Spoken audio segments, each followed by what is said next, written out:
నమస్కారం. QK news morning bulletin కు స్వాగతం. తాజా వార్తలు మీకోసం. అమరావతి భూసేకరణపై మంత్రి నారాయణ కీలక సమీక్ష. ల్యాండ్ పూలింగ్ ద్వారానే భూముల సేకరణ, రైతులకు నష్టం లేకుండా గ్రామ సభలు, అమరావతి అభివృద్ధిని వేగవంతం.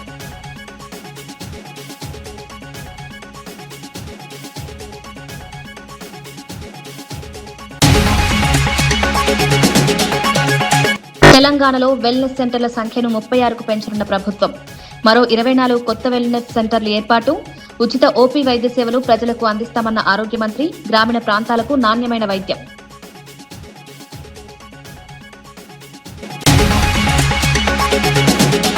టీటీడీ ఉద్యోగ నియామకాలపై భూమన కరుణాకర్ రెడ్డి ఆరోపణలు. నిబంధనలు ఉల్లంఘించి నియామక నోటిఫికేషన్. టీటీడీ నియామకాలపై సమగ్ర విచారణ జరపాలని డిమాండ్. టీటీడీ పరిపాలనలో పూర్తి పారదర్శకత పాటించాలని సూచన.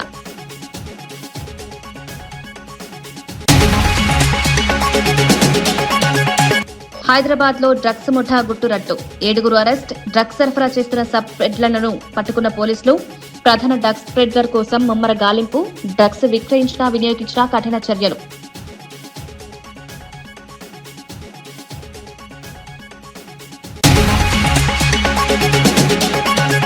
కొత్త ఈహెచ్ఎస్ పోర్టల్ ప్రారంభించిన భట్టి విక్రమార్క.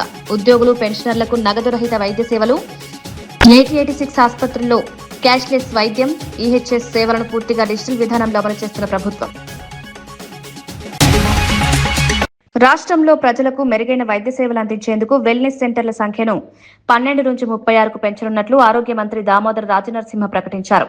త్వరలో మరో 24 కొత్త వెల్నెస్ సెంటర్లు ఏర్పాటు చేస్తామని తెలిపారు. నిపుణులైన వైద్యులు, ఉచిత మందులు, ఆధునిక డయాగ్నోస్టిక్ సేవలతో ఓపీ వైద్యాన్ని ప్రజలకు పూర్తిగా ఉచితంగా అందించడం ప్రభుత్వ బాధ్యత అని స్పష్టం చేశారు.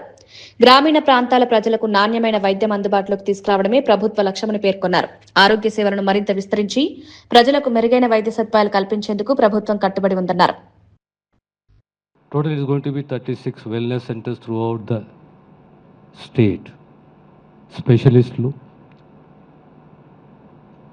ఆ ప్రొఫెషన్ ఉన్న హెచ్ఆర్ హ్యూమన్ రిసోర్సెస్ 44 మంది, డ్రగ్స్, డయాగ్నాస్టిక్స్, ఇవన్నీ కూడా ఓపీఏ కానీ ఐపీఏ కానీ. ఐపీ అంటే ట్రస్ట్ ద్వారా, ఓపీ అంటే ప్రభుత్వ బాధ్యత. ఈ రకంగా మీ ఆరోగ్య పరిరక్షణ ప్రభుత్వ బాధ్యత. అమృత్ భారత్ పథకం కింద మంగళగిరి రైల్వే స్టేషన్ ను అత్యాధునిక సౌకర్యాలతో అభివృద్ధి చేస్తున్నట్లు కేంద్ర మంత్రి పెమ్మసాని చంద్రశేఖర్ తెలిపారు. దేశవ్యాప్తంగా 1300 రైల్వే స్టేషన్ల అభివృద్ధి కార్యక్రమంలో భాగంగా తొలి దశలోని ఆంధ్రప్రదేశ్ కు 70కి పైగా స్టేషన్లు కేటాయించడం రాష్ట్రానికి గర్వకారణమన్నారు. మంగళగిరి స్టేషన్లో ప్రయాణికులకు మెరుగైన వసతులతో పాటు స్థానిక సంస్కృతి, హస్తకళలు, ఉత్పత్తులకు ప్రాధాన్యం కల్పించేలా అభివృద్ధి పనులు చేపట్టామని వివరించారు. ఆధునిక మౌలిక సదుపాయాలతో ఈ స్టేషన్ ప్రాంతాభివృద్ధికి దోహదపడుతుందని మంత్రి ఆశాభావం వ్యక్తం చేశారు.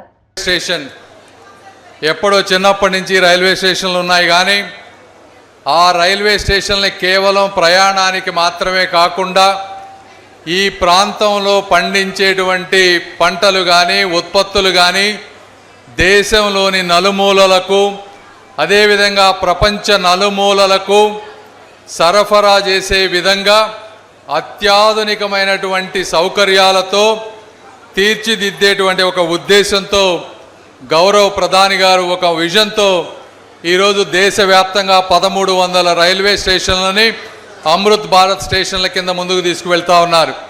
అయితే అందులో ఫేజ్ 1లో 500 తీసుకుంటే 70 పైగా మన ఆంధ్ర రాష్ట్రానికి ఇచ్చారు. అందులో ముఖ్యంగా ఈరోజు మంగళగిరిని మనం ప్రారంభించుకుంటా ఉన్నాం. మరి ఈ ప్రాంతంలో ఉన్నటువంటి కళలు, సంస్కృతులు అన్నిటినీ ఉట్టిపడే విధంగా ఈ రోజున రైల్వే స్టేషన్ని అభివృద్ధి చేశారు.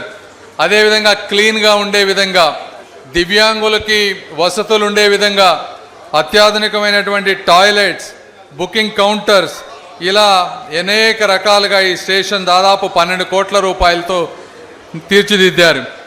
కాబట్టి ఈ విధంగా ఒక్క స్టేషన్లే కాకుండా దేశవ్యాప్తంగా ఈరోజు మీరు తీసుకుంటే 2014 సంవత్సరం ప్రధానమంత్రి మోదీ గారు రాకముందు ఈ దేశంలో రైల్వే బడ్జెట్ 40,000 కోట్ల రూపాయలుంటే ఈ రోజున ప్రతి సంవత్సరానికి 2,50,000 కోట్ల రూపాయలు రైల్వే బడ్జెట్ని తీసుకొచ్చారు. ఈ రోజున మన ఒక ఆంధ్రప్రదేశ్ తీసుకుంటే 2014లో 800 నుంచి 900 కోట్ల రూపాయలు ఉండేది. అయితే ఈ 2 సంవత్సరాల్లో డబుల్ ఇంజిన్ సర్కార్ వచ్చిన తర్వాత ప్రతి సంవత్సరం కూడా 10,000 కోట్ల రూపాయలు, అంటే 10 నుంచి 11 రెట్లు కేవలం 10 సంవత్సరాల్లో రైల్వే బడ్జెట్లను పెంచి అనేక రకాలైనటువంటి అమృత భారత్ స్టేషన్లు కానీ, అదేవిధంగా అనేక ఈ లైన్స్ అన్నిటినీ కూడా డబుల్ చేయటం కానీ, ట్రిపుల్ చేయటం కానీ, అనేక రైల్వే ఓవర్ బ్రిడ్జ్లు తీసుకురావటం కానీ ఇలా జరుగుతూ ఉన్నాయి. అమరావతి అభివృద్ధి పనులకు అవసరమైన భూసేకరణపై మంత్రి నారాయణ గుంటూరులో సమీక్ష నిర్వహించారు.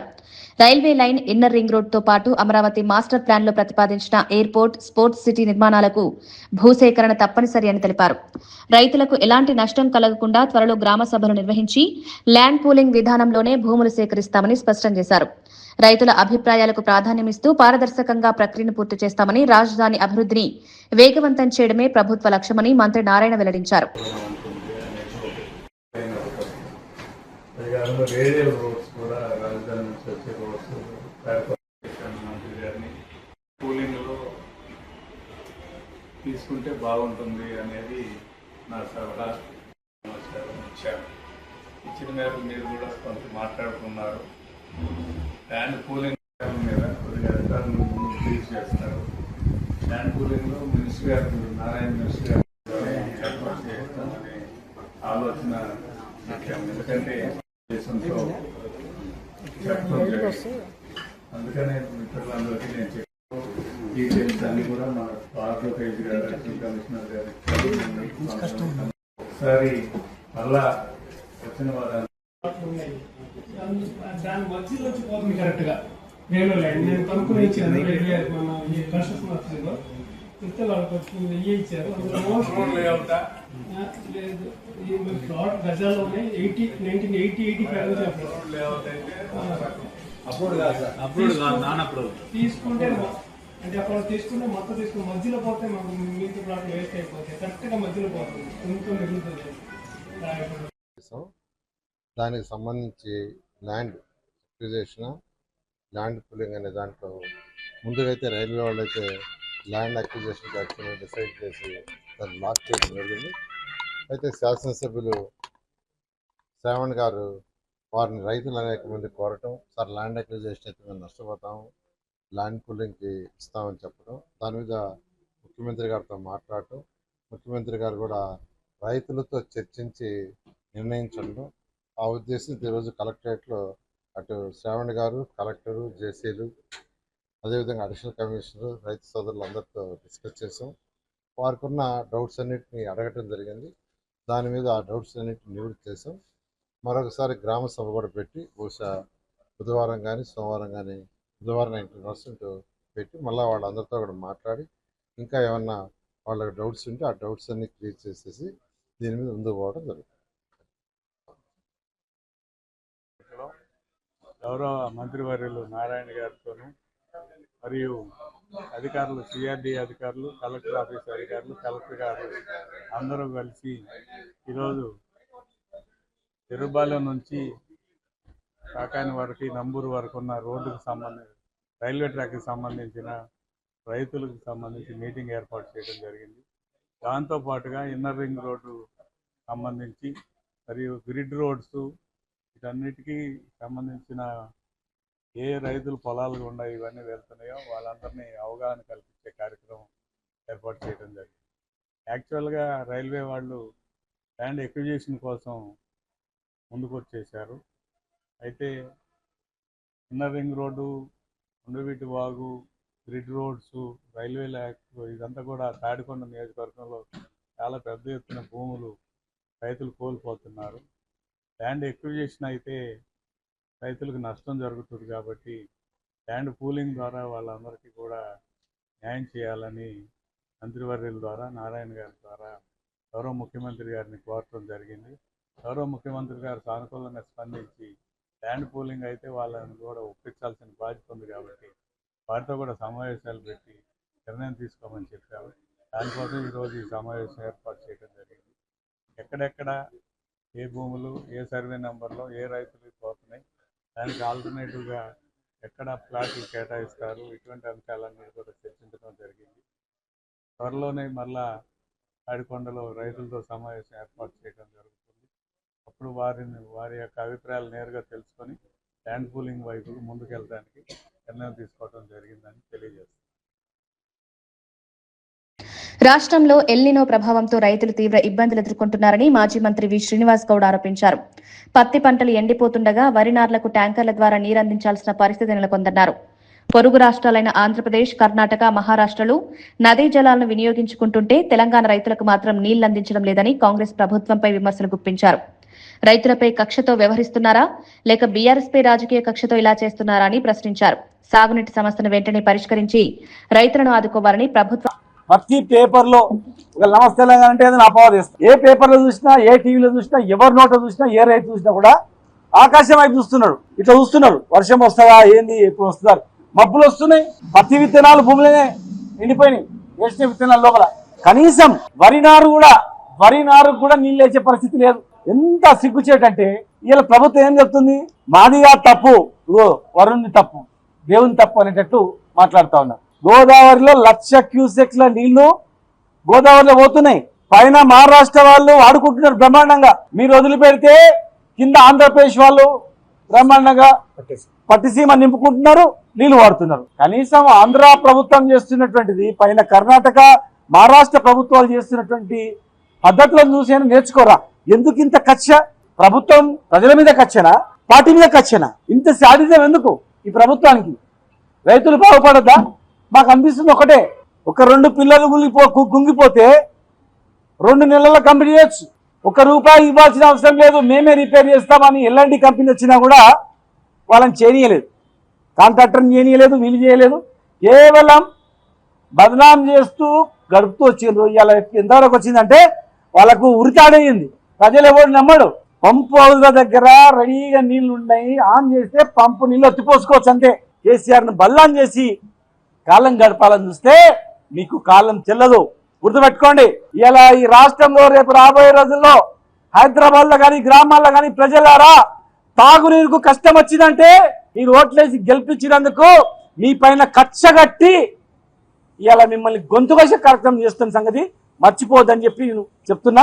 టీడీపీలో కొత్త ఉద్యోగ నియామకాల నోటిఫికేషన్ విడుదలలో నిబంధనలు ఉల్లంఘించారని టీటీడీ మాజీ చైర్మన్ భూమన కరుణాకర్ రెడ్డి ఆరోపించారు. విద్యార్హతలు, అనుభవానికి సంబంధించిన అర్హతలను ఇష్టానుసారంగా మార్చారని విమర్శించారు. టీటీడీ బోర్డు అనుమతి, నిపుణుల అభిప్రాయం తీసుకోకుండానే నోటిఫికేషన్ విడుదల చేసినట్లు తెలుస్తోందని పేర్కొన్నారు. నియామక ప్రక్రియలో పూర్తి పారదర్శకత పాటించాలని, నిబంధనలకు విరుద్ధంగా తీసుకున్న నిర్ణయాలపై ప్రభుత్వం సమగ్ర విచారణ చేపట్టాలని డిమాండ్ చేశారు. భక్తుల విశ్వాసానికి భంగం కలగకుండా టీటీడీ పరిపాలన సాగాలని భూమన కోరారు. స్కామ్ గా అందరి నోట వినపడుతోంది. నిబంధనల ఉల్లంఘన జరిగిందని, విద్యార్హతలు, అనుభవం, వేతనాలలో ఇష్టారాజ్యంగా మార్పులు జరిగాయని, బోర్డు అనుమతి, నిపుణుల కమిటీ నివేదికలు, ప్రభుత్వ ఆమోదం ఇవేవీ లేకుండానే ఇలాంటి మార్పులు చేశారు అని ఆరోపణలు వెల్లువెత్తుతున్నాయి. దాదాపు 236 నర్సింగ్ పోస్టులకి, 24 బ్యాక్లాగ్ పోస్టులకి, 212 రెగ్యులర్ పోస్టులు, అలాగే పారామెడికల్ పోస్టులు 19, నాన్ పారా మెడికల్ పోస్టులు 48 ఉద్యోగాలకు నోటిఫికేషన్ విడుదల చేసింది స్విమ్స్. దీనికి సంబంధించి సహజంగా ఉండేటువంటి నియామకాల్లో జరిగే పారదర్శకతకు పూర్తిగా తూట్లు పొడిచారు. అర్హతలు, సిలబస్, నియామక విధానాలపైన తీవ్రమైనటువంటి ఆందోళన వ్యక్తమవుతోంది. పారదర్శకంగా నిబంధనలకు అనుగుణంగా నిర్వహించాల్సినటువంటి అభ్యర్థులు, నియామకాల వ్యవహారం ఇప్పుడు చర్చనీయాంశంగా మారింది. కొన్ని నియామకాల ప్రక్రియల్లో మెథడ్ ఆఫ్ రిక్రూట్మెంట్, విద్యార్హతలు, అనుభవం వంటి కీలక అంశాలను కొందరు వ్యక్తులకు అనుకూలంగా మార్చుకున్నట్టుగా తీవ్రమైన ఆరోపణలు వస్తున్నాయి. చంద్రబాబు నాయుడు గారికి సమీప బంధువైనటువంటి ఒక వ్యక్తి స్విమ్స్ లో చక్రం తిప్పుతున్నాడు. విష్ణు చక్రం కంటే స్పీడుగా ఈ ఆదిశేషయ్య, ఆయన పేరు కూడా మళ్ళా ఆదిశేషయ్య చక్రం బలంగా తిరుగుతున్నది స్విమ్స్ లో.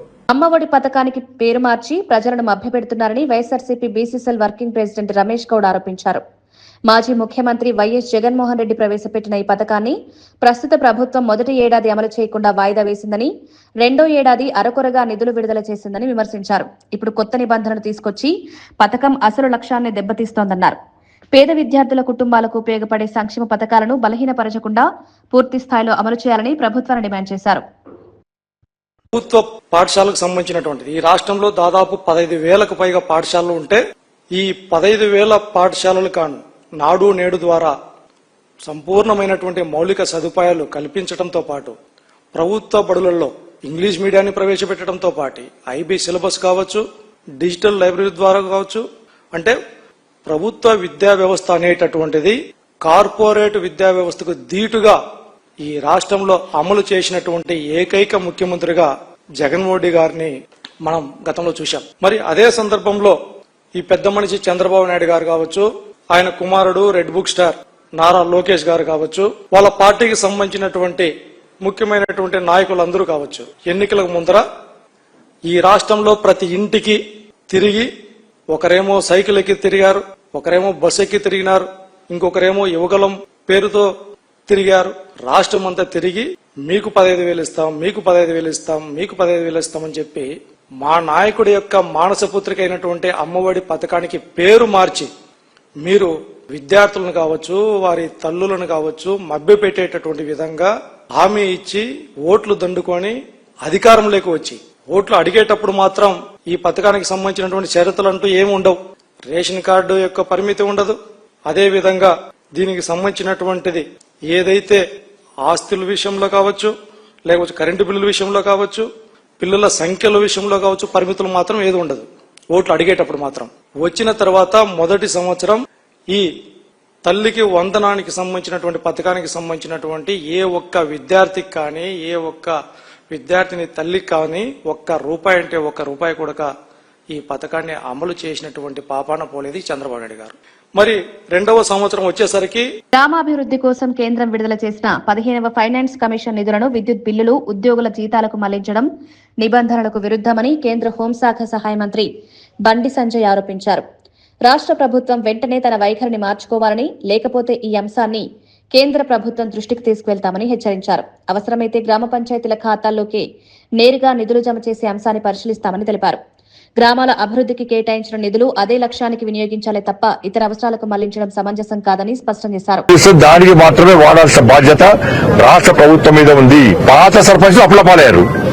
ఈ సర్పంచ్ ఒక పైసా అయిపోతుంది. కేంద్రం ఇచ్చిన నిధులు మనం డైవర్ట్ చేస్తాంటే సర్పంచ్ ఎట్లా పనిచేయాలి? తట్ట మూడో మూడైన పరిస్థితి సర్పంచ్ లో ఉన్నది.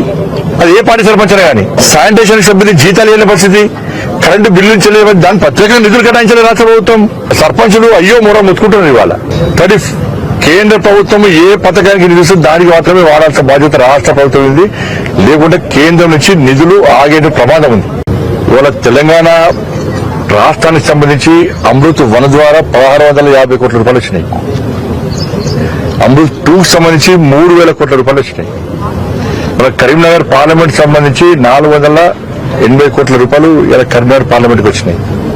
వాళ్ళ సిరిసిల్లకే దాదాపు 105 కోట్ల రూపాయలు వచ్చినాయి. బట్ వీటి ద్వారా ఈ వాటర్ సప్లైకి సంబంధించి కానీ, పబ్లిక్ వాటర్ సౌకర్యం కల్పించడం కానీ, ఈ మురుగు నీటిని బయట తరలించడం, స్టోరేజ్ ట్యాంకులు పెట్టడం కానీ, వాటికి సంబంధించి కేంద్ర ప్రభుత్వం ఈ పథకాన్ని ప్రత్యేకంగా వచ్చింది. గ్రామాల్లో జలజీవన్ మిషన్ ఇట్లా ఉంటాయి. రిక్వెస్ట్ ఒకటే, అధికారులు కానీ ప్రభుత్వం కానీ ప్రోత్సహించాలి. కేంద్రం ఇచ్చే నిధులు దాని దుర్వినియోగం కాకుండా ఇంటర్లో పనులు పూర్తయ్యే విధంగా సహకరిస్తే ఇంకా ఎక్కువ నిధులు వచ్చే అవకాశం ఉంటుంది. ఒకసారి నిధులు కేటాయించాక ఆ నిధులు సరైన వాడుకోకుంటే నెక్స్ట్ వచ్చే నిధులు పెండింగ్ పడుతుంది. తెలంగాణ రాష్ట్రం ఇంతో అంతో అభివృద్ధి చెందుతుందంటే అది కేంద్ర ప్రభుత్వ నిధులు మాత్రమే. ఇవాళ సిరిసిల్ల మున్సిపాలిటీకి ఇచ్చే ప్రతి పైసా కేంద్ర ప్రభుత్వం యొక్క నిధులు మాత్రమే. గతంలో గాని ఇప్పుడు గాని గ్రామాలకు నిధులు ఇస్తున్నామంటే అవి కేంద్ర ప్రభుత్వ నిధులు మాత్రమే. కేంద్ర ప్రభుత్వం యొక్క అమృత్ నిధులతోని సిరిసిల్ల మున్సిపల్ పరిధిలో కార్గిల్ లేక్ పనుల ప్రారంభోత్సవాన్ని చేయడం జరిగింది. 1,32,00,000తోని పూర్తిగా ఈ కార్గిల్ చెరువు కట్ట యొక్క పునరుద్ధరణ, సుందరీకరణ, దాంతోపాటు డ్రైనేజ్ వాటర్ రాకుండా దాన్ని కూడా బయట తరలించడానికి ప్రత్యేక డ్రైనేజ్ కూడా కట్టడానికి ప్రయత్నం చేస్తున్నాం. ఈ ప్రాంతాన్ని సుందరంగా తీర్చిదిద్దడం, దాని ద్వారా సిరిసిల్ల మున్సిపాలిటీ కాకుండా సిరిసిల్ల జిల్లా ప్రజలందరూ కూడా కాలక్షేపం కోసము వాళ్ళ కుటుంబ సమేతంగా వచ్చి వాళ్ళ బంధువులు ఎవరు వచ్చినా కూడా ఇక్కడ కాలక్షేపం కోసం ఈరోజు ఈ చెరువు కట్ట పునరుద్ధరణ కోసం అమృత్ నిధుల ద్వారా మేడ్చల్ జిల్లా బోడుప్పల్ సర్కిల్ పరిధిలోని చెంగిచెర్ల క్రెసెంట్ కాలనీలో ఉన్న ప్రజా పార్క్ భూమిపై ఆక్రమణ ఆరోపణలు వెలుగులోకొచ్చాయి. సర్వే నెంబర్ 139లో సుమారు 1360 చదరపు గజాల భూమిని లేఅవుట్లో పార్కుగా కేటాయించారని స్థానికులు తెలిపారు.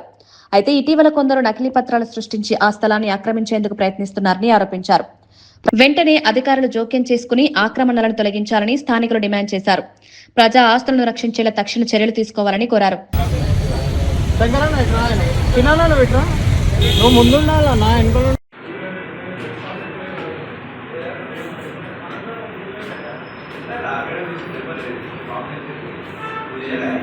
We want justice. We want justice. We want justice. Save the park of Crescent Nagar. Save the park. Save the park. Save the park of Crescent Nagar. Save the park. Save the park. Save the park of Crescent Nagar. Save the park. Save the park. Save the park of Crescent Nagar. Save the park. Save the park. We want justice. We want justice. We want justice. We want justice. We want justice. We want justice. We want justice. Save the park of Crescent Nagar.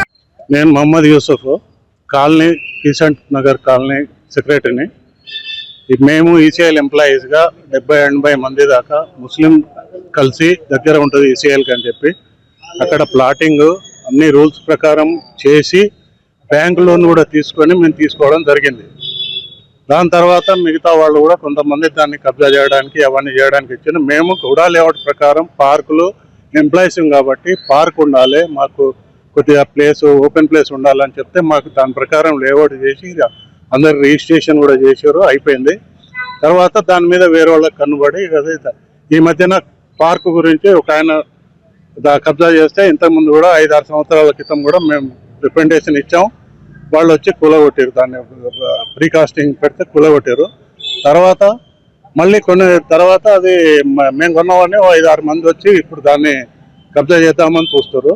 సరే వాళ్ళు ఎట్లా కొన్నారు ఏందనేది మాకు అనవసరం. అది మొదటి నుంచి పార్క్ మేము డిమాండ్ చేసి తీసుకున్న పార్క్. అది ఆల్రెడీ మేము అందరం కూడా హెచ్ఎండిఏకు ఎల్ఆర్ఎస్ కట్టి హెచ్ఎండిఏ వాళ్ళు వచ్చి ఎంక్వైరీ చేసి ప్లాటింగ్ అంతా చూసుకొని మాకు ఎల్ఆర్ఎస్ ఫీజులు కూడా కట్టాము. 2015 నుంచి మేము ఎల్ఆర్ఎస్లు కట్టుకుంటూ వచ్చినాం. దగ్గర 30-40 మంది ఎల్ఆర్ఎస్ కూడా కట్టారు. ఇవన్నీ కట్టిన తర్వాత ఇప్పుడు వచ్చి వాళ్ళు మేము కొన్నాం, వాళ్ళు కట్టారు, వీళ్ళు అయితే ఏదో అబద్ధాలు చెప్పి వాళ్ళు మోసపోయి మమ్మల్ని పరేషాన్ చేస్తారు. కాబట్టి మేము ఆ పార్క్ గురించి మేము డిమాండ్ చేసి తీసుకున్నాం యాజ్ ఎంప్లాయీస్గా, ఈసీఐఎల్ ఎంప్లాయీస్గా. ఇప్పుడు దాన్ని మళ్ళీ రక్షించాలని మేము 2-3 సార్లు కూడా రిప్రజెంటేషన్ ఇచ్చాం. ఒకసారి ఫస్ట్ అయితే వాళ్ళు చెప్పారు ఫైల్ కూడా మూవ్ చేస్తున్నాం, మేము కట్టిస్తాం, కాంపౌండ్ వాల్ కట్టిస్తామని చెప్పారు. ఇప్పుడు కాస్ట్లీ అయిపోయింది, కోట్ల ఆస్తి అది. అది మనకు ఎంప్లాయీస్కే కాకుండా మున్సిపాలిటీకి కానీ గవర్నమెంట్కి రోడ్లు కానీ పార్కులు కానీ ఏదన్నా ఓపెన్ ప్లేస్ ఉంటే అంతా గవర్నమెంట్కి సంబంధించింది. కాబట్టి దాన్ని తప్పకుండా పబ్లిక్ అవసరాల కోసం దాన్ని రక్షించి మాకు న్యాయం చేయాలని కోరుకుంటున్నాం. అన్న, నా పేరు ఎండి భాష. నా పేరు క్రిసెంట్ నగర్ 139-134 సర్వే నెంబర్ అండి. ఇది 1990లో ఈసీఎల్ ఎంప్లాయీస్ ఏర్పాటు చేసుకున్న ఇది మన ప్రభుత్వ ఇది 1989 మనం యాజ్ పర్ లీగల్గా ప్రతి ఒక్కటి మన ఎన్ని వెంచర్ వేసి మొత్తం ఎవ్రీథింగ్ చేసి ఈసీఎల్ ఎంప్లాయీస్ లోన్ తీసుకొని వాళ్ళు తీసుకున్న భూమి ఇప్పుడు ప్రజెంట్ ఏంటంటే అది మన కోట్లలో మనకు అయింది. కాబట్టి ఈ మధ్య మన పార్కు స్థలాన్ని కబ్జా చేయడానికి చాలా మంది ప్రయత్నిస్తున్నారండి. మేము అసోసియేషన్ తరఫు నుంచి దానికి అడ్డుకున్నాం, చాలా మంది అడ్డుకున్నాం, మాకు బెదిరింపులు వస్తున్నాయి బాగా. దయచేసి మీరు మన హైడ్రా కమిషనర్ రంగనాథ్ గారు, తర్వాత మన మల్కాజ్గిరి మన కమిషనర్ గారు దీని మీద రెస్పాండ్ అయ్యి ఇమీడియట్ గా దీని మీద యాక్షన్ తీసుకోవాలి. తర్వాత ఇంకో విషయం ఏంటంటే ఇండస్ట్రీస్ పొల్యూషన్ వల్ల మేము చాలా బాధపడుతున్నాము. వాటర్ ప్లాంట్ తర్వాత ఇల్లీగల్ వాటర్ ప్లాంట్ నడుస్తున్నాయి, ఇష్టం వచ్చినట్టు మన లారీస్ వచ్చేసి ఆగుతున్నాయి. ఇంకో విషయము మనకు 30 ఫీట్ల రోడ్ ఉంటే 25 ఫీట్స్ రోడ్స్ ఉన్నాయి. మన కట్టేటోళ్ళు కూడా ఏంటంటే మన గవర్నమెంట్ రూల్స్ ప్రకారంగా కాకుండా 2.5 ఫీట్ 3 ఫీట్స్ జరిగి కట్టుకుంటున్నారు. దయచేసి దీని మీద ఇమీడియట్ గా మన మల్కాజ్గిరి కమిషనర్ గారు దీని మీద యాక్షన్ తీసుకోవాల్సిందిగా నేను కోరుతున్నాను. ప్లీజ్ సేవ్ ది పార్క్ అండి. Thank you. ప్రభుత్వ ఉద్యోగులు, పెన్షనర్లు, వారి కుటుంబ సభ్యులకు మెరుగైన నగదు రహిత వైద్య సేవలు అందించేందుకు తెలంగాణ ప్రభుత్వం నూతన ఈహెచ్ఎస్ పోర్టల్ను ప్రారంభించింది. ఉప ముఖ్యమంత్రి భట్టి విక్రమార్క, ఆరోగ్య మంత్రి దామోదర రాజనరసింహ ఈ పోర్టల్ ప్రారంభించి ఉద్యోగ సంఘాల ప్రతినిధులకు కొత్త హెల్త్ కార్డులను అందజేశారు. ఈ పథకం ద్వారా 886 ఎంపానెల్ ఆసుపత్రుల్లో 1816 వైద్య విధానాలకు క్యాష్లెస్ చికిత్స అందుబాటులో ఉంటుందని ప్రభుత్వం తెలిపింది. సుమారు 8 లక్షల మంది ఉద్యోగులు, పెన్షనర్లు, వారి కుటుంబ సభ్యులు ఈ సేవల ద్వారా లబ్ధి పొందనున్నారు. అనుమతి నుంచి క్లెయిమ్ సెటిల్మెంట్ వరకు మొత్తం ప్రక్రియను పూర్తిగా డిజిటల్ విధానంలో నిర్వహించనున్నట్లు ప్రభుత్వం వెల్లడించింది.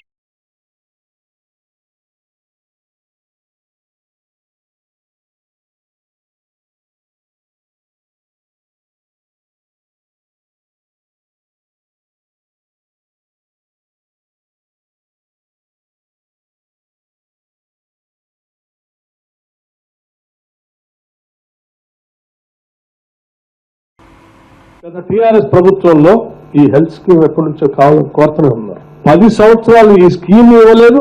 ఉద్యోగస్తులకి అందుబాటులో ఉన్నటువంటి పెండింగ్ మెడికల్ బిల్స్ కూడా క్లియర్ చేయకుండా పెండింగ్ పెట్టిపోయి భవిష్యత్తులో ఎటువంటి ఆందోళన లేకుండా ఎటువంటి అనారోగ్య పరిస్థితి ఏర్పడినా నాకు ఈ రాష్ట్ర ప్రభుత్వం తరఫున నా వైద్య నిమిత్తం అయ్యే ఖర్చు మొత్తాన్ని కూడా ఈ ప్రభుత్వం ట్రస్ట్ ద్వారా చెల్లిస్తుంది. కాబట్టి నేను ఎక్కడ ఆందోళన చెందాల్సినటువంటి అవసరం లేదని ఒక నమ్మకం, ధైర్యం దీని ద్వారా ఏర్పడుతుందని చెప్పడానికి నేను చాలా సంతోషిస్తా ఉన్నాను. మనందరికీ ఇది ఒక మైల్ స్టోన్, ఇది ఒక మంచి ఆలోచన. ఎంపానల్డ్ హాస్పిటల్స్, ఐపీకి సంబంధించిన అన్లిమిటెడ్ ఎక్స్పెండిచర్, సిజిఎస్ రేట్స్ అదంతా ఒకెత్తి అయితే ఓపీకి సంబంధించి 12 వెల్నెస్ సెంటర్స్ ప్రతి నెల ఒక్కొక్క వెల్నెస్ సెంటర్ సంబంధించి కనీసం 2 కోట్ల రూపాయలు వెచ్చిస్తున్నాం. రాబోయే కాలంలో ఇంకొక 24 వెల్నెస్ సెంటర్లు యావత్ తెలంగాణలో స్థాపించబోతున్నాం.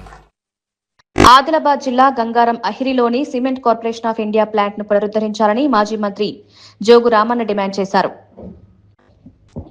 ఈ అంశంపై కేంద్ర ప్రభుత్వం స్పష్టమైన నిర్ణయం తీసుకోకపోతే ఆగస్టు 31 నుంచి నిరవధిక నిరాహార దీక్ష ప్రారంభిస్తారని ప్రకటించారు. ఎన్నికల ముందు కేంద్ర హోంమంత్రి అమిత్ షా సీసీఐ యూనిట్ ను తిరిగి ప్రారంభిస్తామని హామీ ఇచ్చారని గుర్తు చేశారు. స్థానిక బీజేపీ ప్రజాప్రతినిధులు ఈ అంశాన్ని సమర్థవంతంగా ప్రస్తావించలేదని విమర్శించారు. నెలాఖరులోగా కేంద్రం తన వైఖరిని వెల్లడించాలని, లేకపోతే ఉద్యమాన్ని మరింత ఉధృతం చేస్తామని జోగురామన్న హెచ్చరించారు.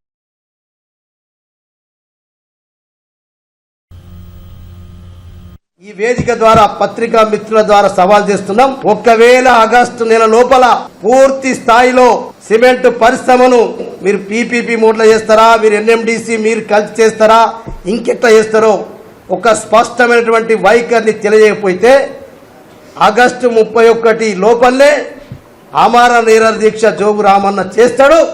సీసీఐని సాధించాడు. ఆదిలాబాద్ యువత కొరకు, నిరుద్యోగ యువకుల కొరకు నేను ముందుండి ప్రాణాన్నైనా ప్రదంగా పెడతాం. హైదరాబాద్ మైలార్దేవిపల్లి పోలీసుల దర్యాప్తులో డ్రగ్స్ సరఫరా చేస్తున్న ముఠా గుట్టురట్టయింది. ఒడిశాకు చెందిన హీరాలాల్ అలియాస్ దాదాను ప్రధాన ప్లెడర్ గా గుర్తించిన పోలీసులు అతడు ప్రస్తుతం పరారీలో ఉన్నట్లు వెల్లడించారు.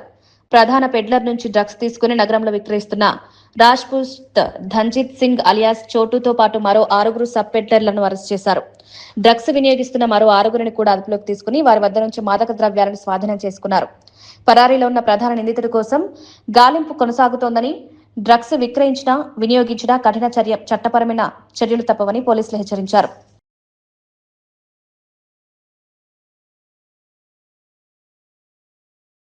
పర్యాటక రంగాన్ని దెబ్బతీయడానికి ప్రతిపక్షాలు కుట్రలు చేస్తున్నాయని ఆర్యవైశ్య కార్పొరేషన్ చైర్మన్ డూండి రాకేష్ ఆరోపించారు. మీడియా సమావేశంలో మాట్లాడిన ఆయన రాష్ట్రంలో పర్యాటక రంగ అభివృద్ధికి ప్రభుత్వం అనేక కార్యక్రమాలు అమలు చేస్తుంటే వాటిని అడ్డుకునే ప్రయత్నాలు జరుగుతున్నాయని విమర్శించారు. అభివృద్ధి కార్యక్రమాలపై తప్పుడు ప్రచారం చేస్తూ ప్రజలను తప్పుదోవ పట్టించే ప్రయత్నాలు జరుగుతున్నాయన్నారు. రాష్ట్ర ఆర్థికాభివృద్ధిలో పర్యాటక రంగం కీలక పాత్ర పోషిస్తుందని, ఈ రంగాన్ని మరింత బలోపేతం చేసేందుకు ప్రభుత్వం కట్టుబడి ఉందన్నారు. ప్రజలు వాస్తవాలను గుర్తించి అపోహలను నమ్మవద్దని డూండి రాకేష్ విజ్ఞప్తి చేశారు. గవర్నమెంట్ లో లేకపోతేనేమో ఇంకొకటి, ఇదేం పద్ధతి? ఏంటో ఆలోచించాలి కదా. అసలు లిక్కర్ గురించి, బీచ్ శాఖల గురించి డాన్ నువ్వే కదా. ఈరోజు లిక్కర్ స్కాముల్లో ఉన్న రెడ్లందరూ కూడా నీ తొత్తులే కదా. ఈడీ ఏం చెప్తా ఉంది, సిబిఐ ఏం చెప్తా ఉంది, లిక్కర్ని ఏ విధంగా కల్తీ చేసి ప్రజల ప్రాణాలతో చెలగాటం ఆడామన్న సంగతి తెలీదా? అనేక రకాల బీచ్ల్లో బ్లూ ఫ్లాగ్ని ఎగరేయటానికి మేమందరం కూడా కృషి చేసి ఈరోజు టూరిజంని అత్యధిక ఇంటర్నేషనల్ టూరిజం స్థాయికి తీసుకెళ్ళడానికి ప్రయత్నిస్తూ ఉంటే మీరు ఏదో ఒక విధంగా దాన్ని అడ్డుకట్టేయాలి, ఇక్కడ అన్నీ కూడా మీరు చెడగొట్టాలన్న ఆలోచన తప్ప ఇంకేమన్నా ఆలోచన ఉందా అని నేను జగన్మోహన్ రెడ్డిని అడుగుతా ఉన్నా. అసలు లిక్కర్కే డాను.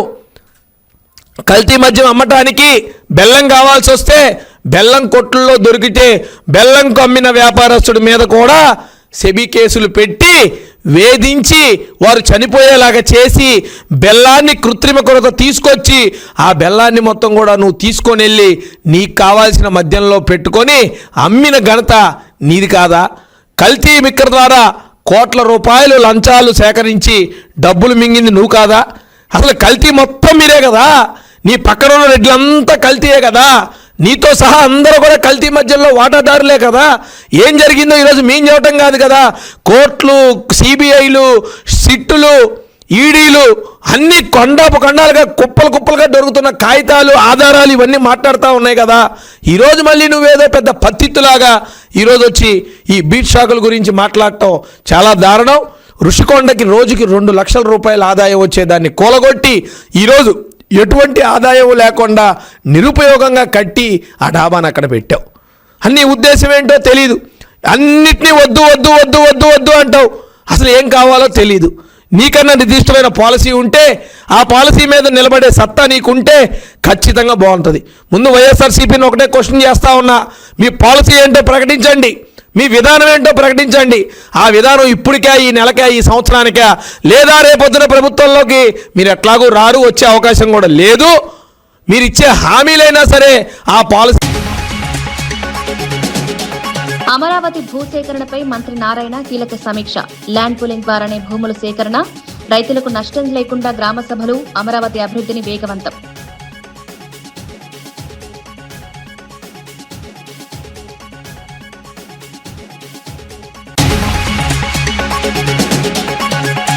తెలంగాణలో వెల్నెస్ సెంటర్ల సంఖ్యను 36కు పెంచనున్న ప్రభుత్వం.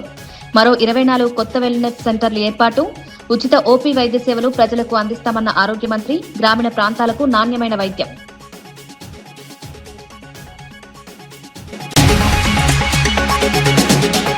టీటీడీ ఉద్యోగ నియామకాలపై భూమన కరుణాకర్ రెడ్డి ఆరోపణలు. నిబంధనలు ఉల్లంఘించి నియామక నోటిఫికేషన్.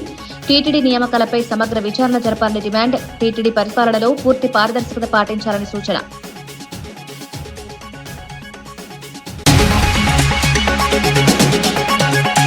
హైదరాబాద్ లో డ్రగ్స్ ముఠా గుట్టురట్టు. 7 అరెస్ట్. డ్రగ్స్ సరఫరా చేస్తున్న సబ్ పెడ్లర్లను పట్టుకున్న పోలీసులు. ప్రధాన డ్రగ్స్ పెడ్లర్ కోసం ముమ్మర గాలింపు. డ్రగ్స్ విక్రయించినా వినియోగించినా కఠిన చర్యలు.